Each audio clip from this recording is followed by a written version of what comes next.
बिस्मिल्लाहिर्रहमानिर्रहीम। अस्सलाम वालेकुम। मैं तारिक गुराया और आप मेरा यूट्यूब चैनल गलबात देख रहे हैं। इस वक्त दुनिया का जो हॉट टॉपिक है वो यूक्रेन और रूस की वार है, और उससे रिलेटेड है कि आगे ये वार किस तरह बढ़ रही है और यूक्रेन को फतह करने के बाद रूस क्या करेगा। क्या वाकई रूस आगे यूरोप की तरफ भी बढ़ेगा या यहाँ जंग को ख़त्म कर देगा।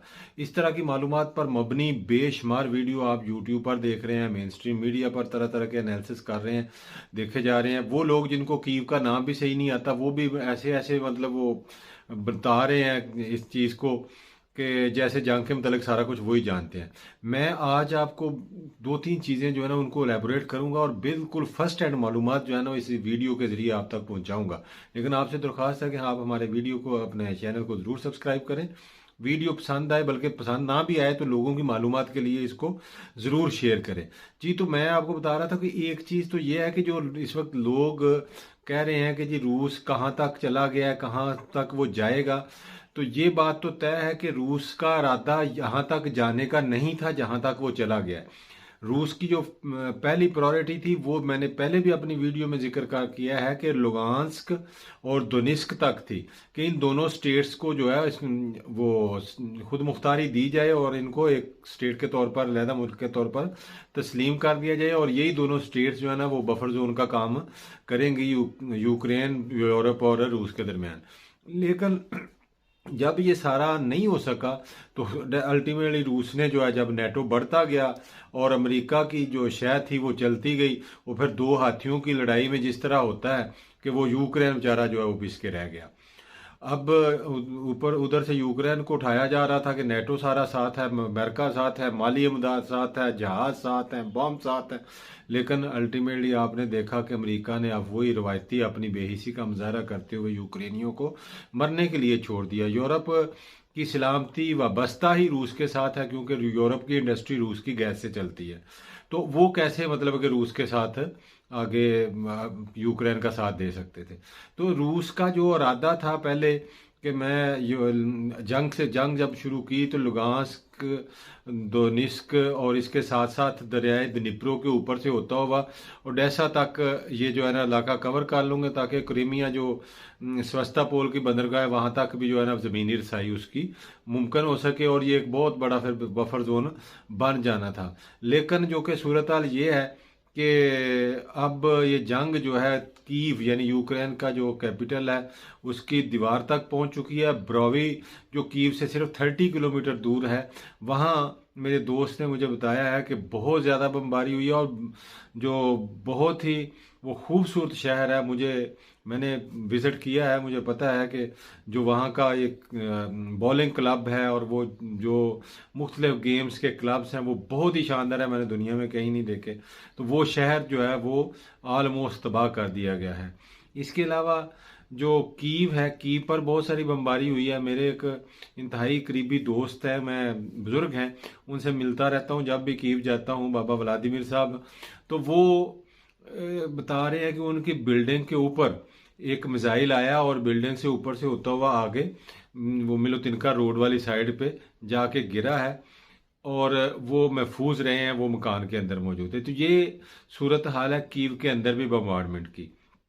उन इमारात से यानी बिल्डिंगों से तमाम लोग बिल्डिंगें खाली करके, जो कीव के अंदर चलने वाली मेट्रो ट्रेन है उसके जो ज़ेरे ज़मीन स्टेशन है, वो कुछ छोटे मोटे स्टेशन नहीं है, वो बहुत ही बड़े बड़े स्टेशन है और काफ़ी लोगों को अकोमोडेट भी कर सकते हैं। और इसके अलावा वो बहुत गहराई में है, किसी बम का वहाँ असर होना नामुमकिन है।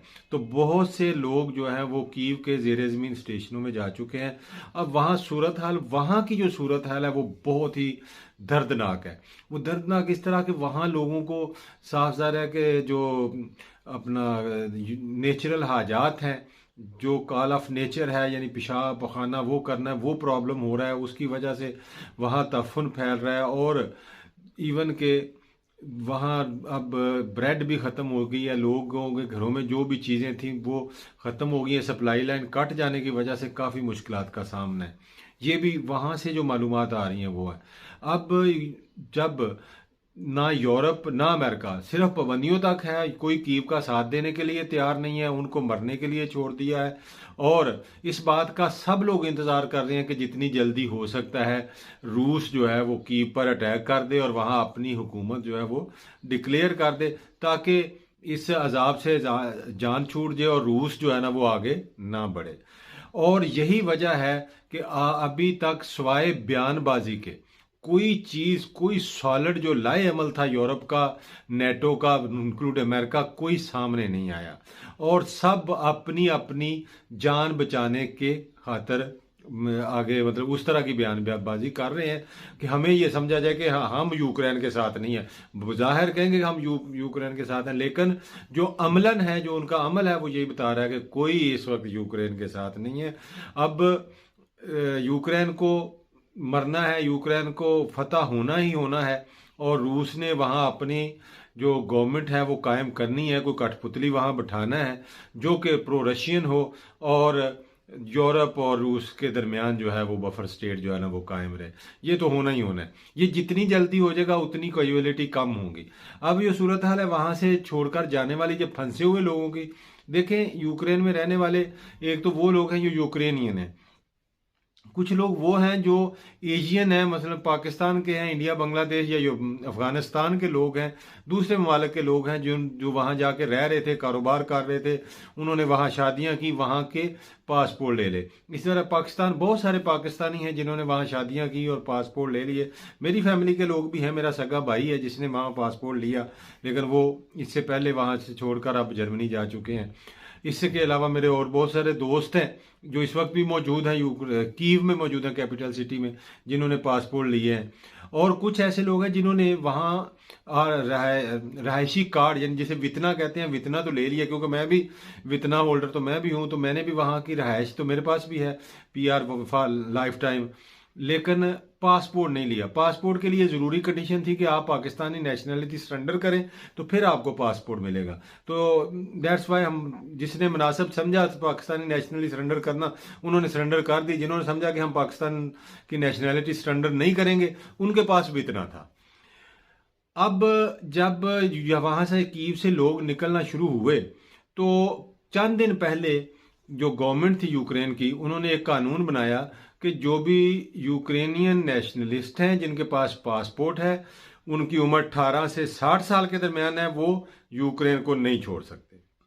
उनके बच्चे जा सकते हैं, उनकी बीवियां जा सकती हैं, औरतें जा सकती हैं, लेकिन जो लोग पासपोर्ट होल्डर हैं उनको इजाज़त नहीं मिली। अब हुआ क्या कि जो साहब जो यूक्रेन के रहने वाले थे वो तो डेफिनेटली मतलब है कि उनके पास पासपोर्ट ही यूक्रेन का था। जो पाकिस्तानी थे, इंडियन थे या दूसरे लोग थे, उनके पास कोई ना कोई ऐसी अगर प्रूफ था, यानी पासपोर्ट था या उनके पास नादरा का जो स्मार्ट कार्ड था, उन सब ने कोशिश की और वो पोलैंड के रास्ते जा चुके हैं। मेरी रात को भी कुछ लोगों से बात हुई है जिनके पास सिर्फ और सिर्फ ये स्मार्ट कार्ड था नादरा का, लिहाजा उनको भी यूरोप ने यानी पोलैंड ने जाने की इजाज़त दे दी है और वो भी आगे जा चुके हैं। अब जो कीव में कोई पाकिस्तानी रह गए हैं या यूक्रेन में जो कोई पाकिस्तानी रह गए हैं, वो हैं जिनके या तो वो जाना नहीं चाहते, खुद उधर रहना चाहते हैं, या जिनके पास कोई ऐसा डॉक्यूमेंट्स नहीं है other than Ukrainian passport Pakistan से रिलेटेड के वो दिखा के पार वहाँ से जा सके। बल्कि मुझे रात को एक दोस्त ने बताया था कि उनके पास बहुत पुराना पाकिस्तानी पासपोर्ट पड़ा हुआ था, वो उनके पास भी यूक्रेन का पासपोर्ट भी है, लेकिन वो पुराने पाकिस्तानी पासपोर्ट के ज़रिए वो भी चले गए हैं, वो भी पोलैंड दाखिल हो चुके हैं। तो अब यही इस तरह के लोग रह गए हैं सिर्फ जिनके पास कोई ऐसा डॉक्यूमेंट्स नहीं है कि जो जाना चाहे। बाकी यूक्रेन के लोग भी बहुत सारे, इससे जब जंग शुरू होने वाली थी तो वो पहले ही यूक्रेन को छोड़ के जा चुके थे। हालात इस वक्त वहाँ बहुत ख़राब हैं, लेकिन इसके साथ साथ मैं बताता चलूँ कि मेरे अपने रिलेटिव में से बच्ची है जो कि स्टूडेंट्स है, उसको दूसरा साल है, लेकिन वो पाकिस्तानी एम्बेसी ने उन्हें सेव किया है। बहुत ही अच्छी रहायश और खाना उनको मिल रहा है, वहाँ से उनको एवैक्यूएट किया जा रहा है, रोमानिया के रास्ते भी और पोलैंड के रास्ते भी। जो भी पाकिस्तानी एम्बेसी के साथ रब्ता करता है, वो स्टूडेंट्स हो या कोई और हो, उनके साथ पूरा तावन जो है इस वक्त एम्बेसी कर रही है।